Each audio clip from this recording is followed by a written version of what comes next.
Time is in His hand, beginning and the end, beginning and the end. Oh, the God has dreamed what the Spirit sound, the Lion and the dead, how can Saka see me? How can Saka and always see? How can Saka? Oh, how can sing with me? How can Saka? Oh, see how can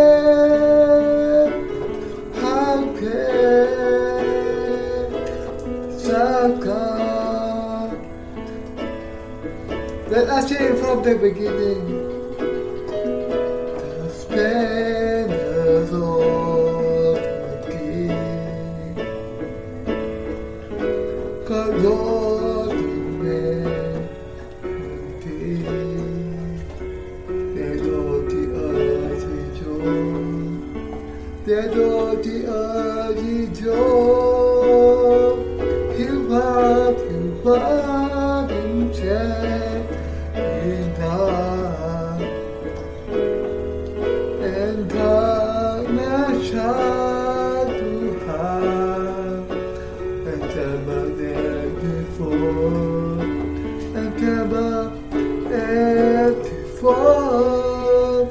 How can this God be with me? How can this God and always see? How can this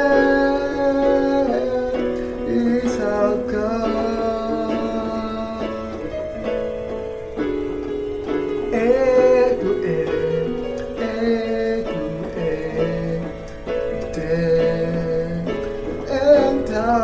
And time is here, His hand, beginning and the end, beginning and the end, the God.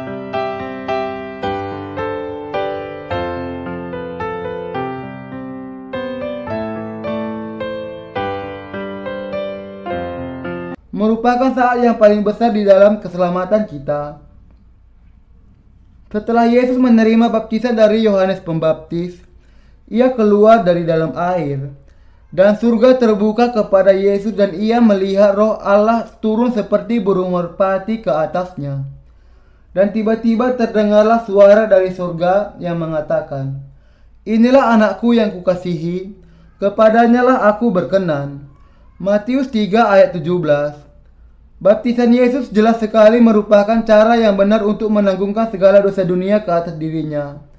Kita harus menyelidiki bagian Alkitab di dalam Perjanjian Lama untuk bisa memahami betapa pentingnya Yesus menerima baptisan dari Yohanes Pembaptis. Allah sudah menetapkan tata cara korban supaya semua manusia di zaman Perjanjian Lama bisa mempersembahkan kurban di dalam kemah suci. Mereka, dengan kata lain, harus melalui tata cara korban untuk bisa menyelesaikan masalah dosa dalam hubungan mereka dengan Allah.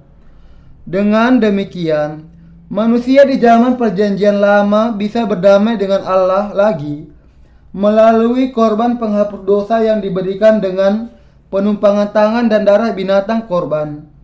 Allah sudah menuntut adanya domba atau kambing yang tak bercacat untuk tujuan pengorbanan bagi dosa-dosa mereka. Dengan penumpangan tangan dari Yohanes Pembaptis, segala dosa manusia ditanggungkan kepada Yesus. Imamat 4 ayat 1-4 mengatakan, Tuhan berfirman kepada Musa, katakanlah kepada orang Israel, apabila seseorang tidak dengan sengaja berbuat dosa dalam suatu hal yang dilarang Tuhan, dan ia memang melakukan salah satu daripadanya, maka jikalau yang berbuat itu, dosa itu imam yang diurapi, sehingga bangsanya turut bersalah, haruslah ia mempersembahkan kepada Tuhan karena dosa yang diperbuatnya itu seekor lembu jantan muda yang tidak bercera sebagai korban penghapus dosa. Ia harus membawa lembu itu ke pintu kemah pertemuan ke hadapan Tuhan. Lalu ia harus meletakkan tangannya ke atas kepala lembu itu dan menyembelih lembu itu di hadapan Tuhan. Korban pendamaian, korban penghapus dosa itu, dan korban bakaran adalah korban yang memampukan manusia di zaman perjanjian lama untuk berdamai dengan Allah. Di dalam Imamat 4 ayat 27-31 ada contoh yang nyata mengenai korban penghapus dosa. Jikalau yang berbuat dosa dengan tak sengaja itu seorang dari rakyat jelata, dan ia melakukan salah satu hal yang dilarang Tuhan, sehingga ia bersalah, maka jikalau dosa yang telah diperbuatnya itu diberitahukan kepadanya, haruslah ia membawa sebagai persembahannya, karena dosa yang telah diperbuatnya itu seekor kambing betina yang tidak bercela. Lalu haruslah ia meletakkan tangannya ke atas kepala korban penghapus dosa dan menyembelih korban itu di tempat korban bakaran.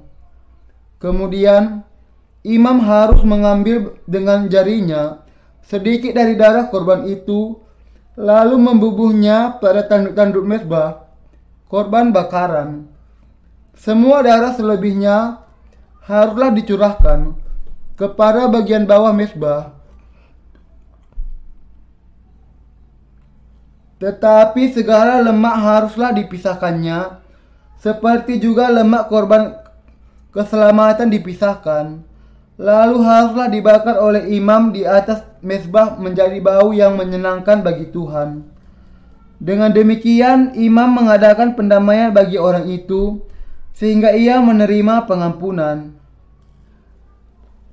Bagian Alkitab ini berbicara mengenai bagaimana caranya orang-orang biasa bisa diampuni dari segala dosanya di hadapan Allah. Sama dengan bagian sebelumnya, orang itu juga harus membawa binatang yang tak bercacat atau domba betina untuk menumpahkan tangan ke atas kepalanya untuk menanggungkan segala dosa ke atas kepala korban itu. Kemudian ia harus menyembelih binatang korban itu untuk menumpahkan darahnya. Ia lalu membawa darah itu kepada imam, dan imam akan memberikan pengorbanan bagi dia. Imam harus mengambil sebagian darah itu dengan jarinya, mengoleskannya di tanduk-tanduk mezbah korban bakaran dan menumpahkan sisanya di kaki mezbah. Ia harus memotong-motong korban dan membakar daging dan lemaknya menjadi bau yang harum bagi Tuhan. Dengan melakukan hal itu, maka dosa orang-orang yang biasa bisa disucikan dengan benar, dan ia bisa diampuni segala dosanya di hadapan Allah. Jenis korban ini adalah untuk peristiwa di mana seseorang memahami dosa-dosanya di hadapan Allah dan sesamanya. Allah memberikan hukumnya untuk membuat mereka memahami segala dosa mereka. Ini adalah peranan utama dari hukum dan perintahnya. Roma 3 ayat 20. Di sini, perintah menunjuk kepada apa yang sudah diperintahkan dan yang sudah dilarang Tuhan kepada kita. Melanggar semua itu berarti melakukan dosa. Semua perintah Allah bisa digolongkan dalam dua kelompok perintah dan larangan. Allah sudah mengatakan demikian. Jangan ada padamu ilah lain di hadapanku. Keluaran 20 ayat 3. Tetapi kita memiliki banyak ilah lain. Dalam hal di negara saya, Korea, ada banyak agama dan ilah. Ditambah lagi, banyak orang yang melayani roh leluhur mereka dalam waktu yang lama.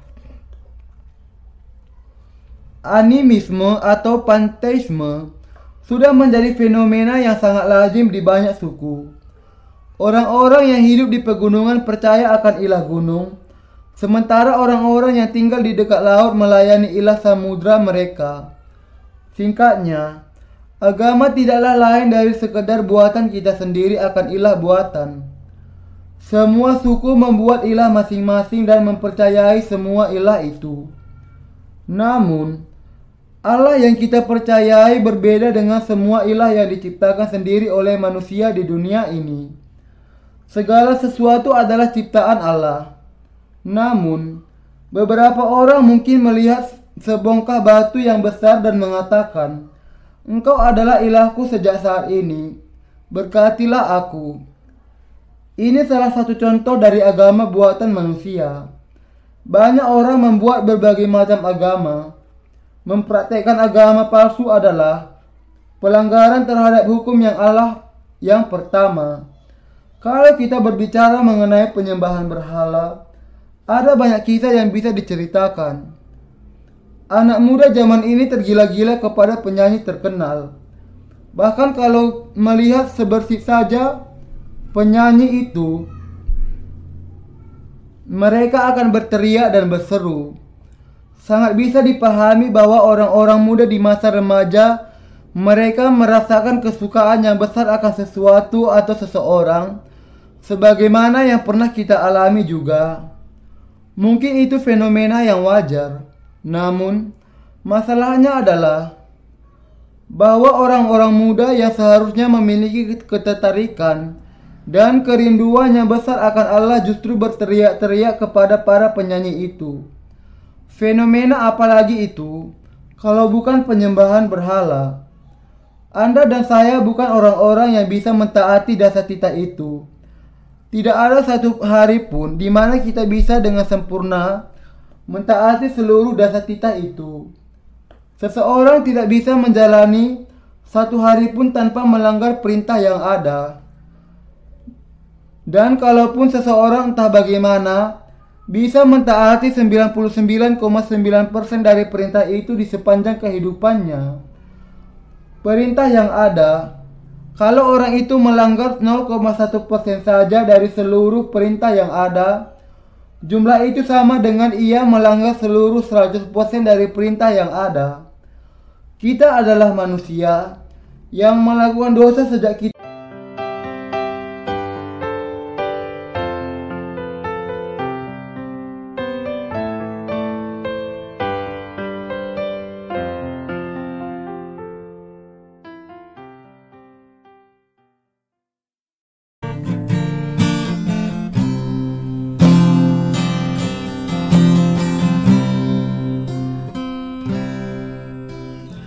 light of the world, you step down into darkness. Open my eyes, let me see. You beget me, his heart adore you. Hope for the life.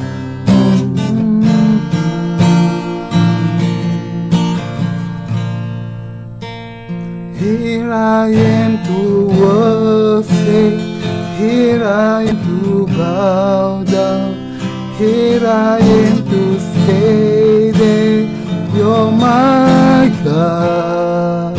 You're altogether worthy, altogether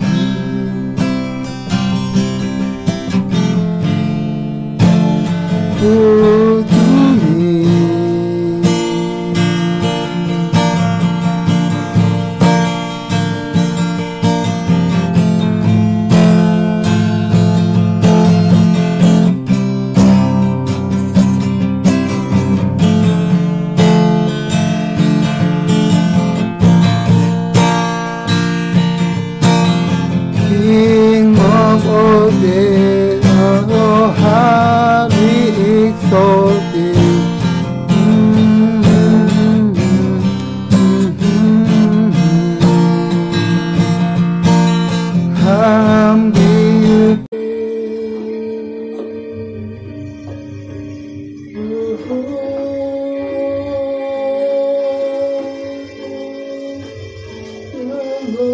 worship you, Lord.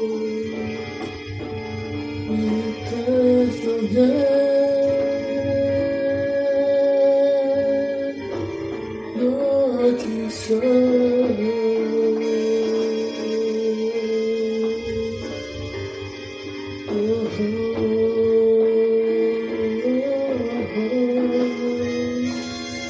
I'm reaching high for your heart.